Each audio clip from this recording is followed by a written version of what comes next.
साथियों नमस्कार। BSc fifth semester के applied geology short answer question की श्रृंखला में आज मैं फिर उपस्थित हूँ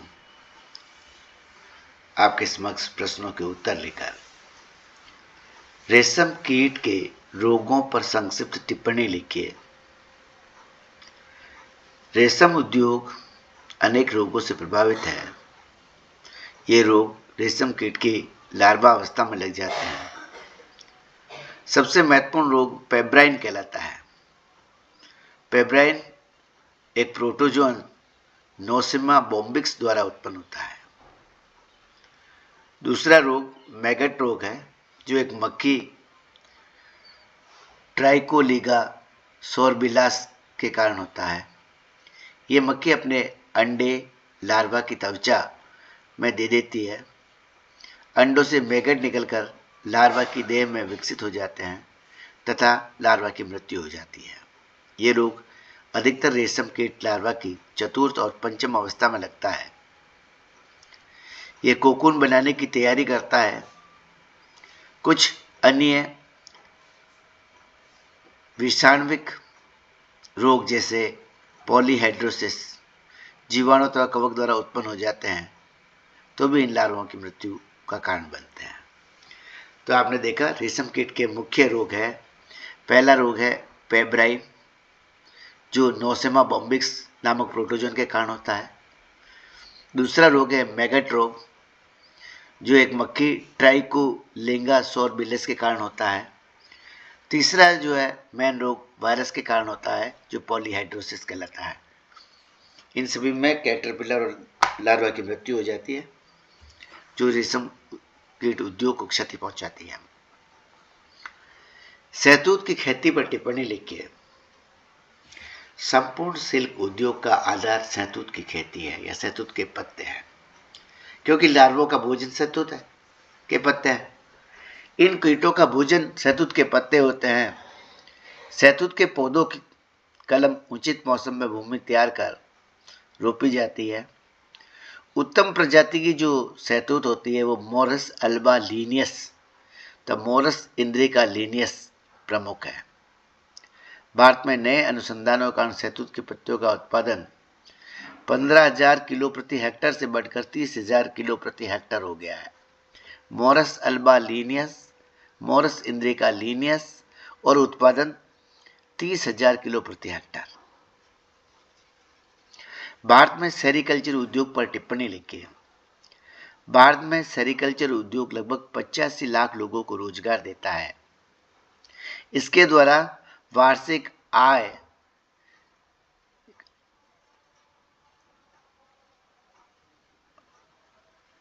आय लगभग 35 करोड़ रुपए होती है।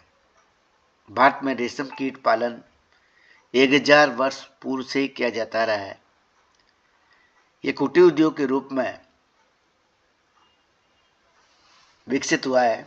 भारत में बोम्बिक्स मोराई जाति लगभग सभी स्थानों पर पाई जाती है। भारत में लगभग 210 जिलों में रेशम कीट का पालन किया जाता है। भारत में 15,200 मीट्रिक टन रेशम का उत्पादन प्रति वर्ष किया जाता है।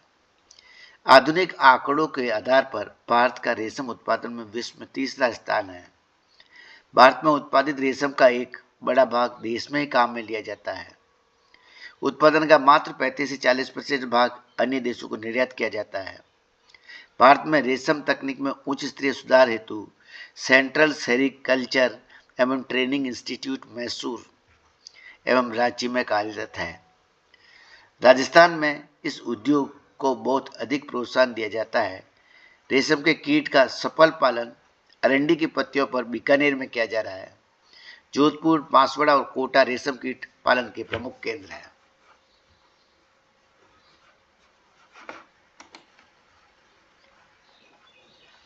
एंथेरिया पेरिनी थायोपेलिया रिलीजियोसी पर टिप्पणी लिखिए। एंथेरिया पेरिनी, इसे आमतौर पर ओक रेशम मौत कहा जाता है। ये चीन में जापान में पाया जाता है। हिमालय में इसकी प्रजाति एंथेरिया रॉयली पाई जाती है, जापान में एंथीरिया यामामाई प्रजाति पाई जाती है, किंतु यह पालतू किस्म की है। सबसे अच्छी प्रकृति का सिल्क प्राप्त होता है। थायोपेलिया रिलीजियोसी, इसका सामान्य नाम देव मूंगा रेशम कीट है। यह उत्तर प्रदेश और हिमालय की तराई में पाया जाता है। इसका लार्वा मैचिलस वेफाइकस की पत्तियों का भक्षण करता है, जिससे प्राप्त धागा मजबूत और खुरदरा होता है, इसलिए मछली पकड़ने के जाल बनाए जाते हैं। रेशम कीट का वर्गीकरण लिखिए। संघ आर्थ्रोपोडा, वर्ग इंसेक्टा, गण लेपिडोप्टेरा, कुल बॉम्बिसिडी, वंश बॉम्बिक्स, जाति मोराई और सामान्य नाम रेशम कीट या रेशम मौत। कुल बॉम्बिसिडी, इसमें मुख्य सिल्क कृमि बॉम्बिक्स मोराई आता है। यह शहतूत के पत्तों पर पाया जाता है। यह मलबेरी सिल्क मौत कहलाता है। इसके द्वारा बुना गया सिल्क श्वेत और पीले रंग का होता है।